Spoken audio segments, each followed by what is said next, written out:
Hi అండి, అందరూ ఎలా ఉన్నారు? నేను మీ బిందు. ఈరోజు ఒక కొత్త రెసిపీతో నేను మీ ముందుకు వచ్చానండి. అదే చేపల వేపుడు ఇగురు.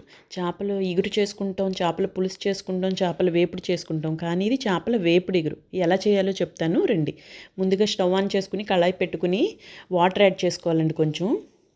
కొంచెం వాటర్ వేసుకుని దాంట్లో కొంచెం పసుపు, కొంచెం కారం, ముందుగా నానబెట్టుకుని చింతపండు పులుసు ఎక్కువ పట్టదండి. చేపల పులుసుకి పట్టినట్టు కొంచెం చింతపండు పులుసు వేసుకోవాలి.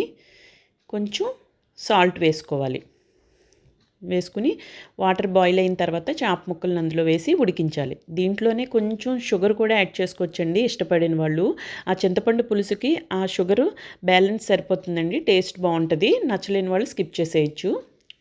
ఆ చేప ముక్కలు ఇలా ఉడకాలండి, కొంచెం టైట్గా అవుతాయి.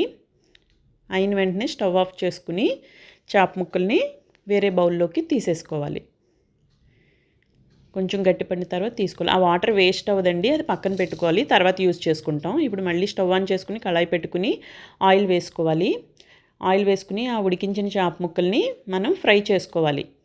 ఆ కళాయి బాగా హీట్ ఎక్కిన తర్వాత చేప ముక్కల్ని వేసుకోవాలండి, లేకపోతే అంటుకుపోతాయి, దానికి ముక్కలు విడిపోతాయి. చూసారా ఎలా ఫ్రై అయినాయో? చాలా బాగా వస్తుందండి ఈ కర్రీ. ఒకసారి ట్రై చేసి చూడండి మీరు కూడా. అలా ఫ్రై అయిన తర్వాత దాన్ని సెపరేట్ చేసేసుకోవాలి. ఇలా ఫ్రై చేసి మనం పిల్లలు తినచ్చు ఇష్టంగా, మనం కూడా తినచ్చు. చాలా బాగుంటుందండి టేస్టీగా. అలా కూడా తినచ్చు, సాంబార్లో కూడా చాలా బాగుంటాయి. ఇప్పుడు ఆనియన్స్ని మనం మిక్సీ పట్టుకోవాలి. మరీ పేస్ట్లా చేయకూడదండి, కొంచెం కచ్చాబచ్చగా చేసుకుని సేమ్ అదే కళాయిలో, ఇంక నేను ఆయిల్ కూడా ఏం వేసుకోలేదు, అదే ఆయిల్లో ఆనియన్స్ని వేసుకుని కొంచెం ఉప్పు వేసుకుని కొంచెం ఫ్రై చేసుకోవాలి. ఫ్రై చేసుకుని కరివేపాకు వేసుకున్నానండి. చూసారా ఆయిల్ అలా సెపరేట్ అవుతుంది కదా, ఆనియన్స్ బాగా ఫ్రై అయ్యాయి. అలా ఆయిల్ సెపరేట్ అయిన తర్వాత దాంట్లో కొంచెం పసుపు యాడ్ చేసుకుంటున్నాను నేను. పసుపు యాడ్ చేసుకుని అలాగే కొంచెం అల్లం వెల్లుల్లి పేస్ట్ వేసుకుని పచ్చివాసన పోయేదాకా ఫ్రై చేసుకోవాలి. ఫ్రై చేసుకున్నాక దాంట్లో కొంచెం కారం యాడ్ చేసుకోవాలి. సరిపడా కారం యాడ్ చేసుకుని పచ్చిమిర్చి యాడ్ చేసుకుని ఇందాక మనం పక్కన పెట్టుకున్నాం కదా చేప ముక్కలు ఉడికించిన వాటర్ వేసుకుని కొంచెం మసాలా పౌడర్ వేసుకోవాలండి. వేసుకుని కలుపుకున్నాక ఆ ఫ్రై చేసిన చేప ముక్కల్ని అందులో వేసుకోవడమేనండి.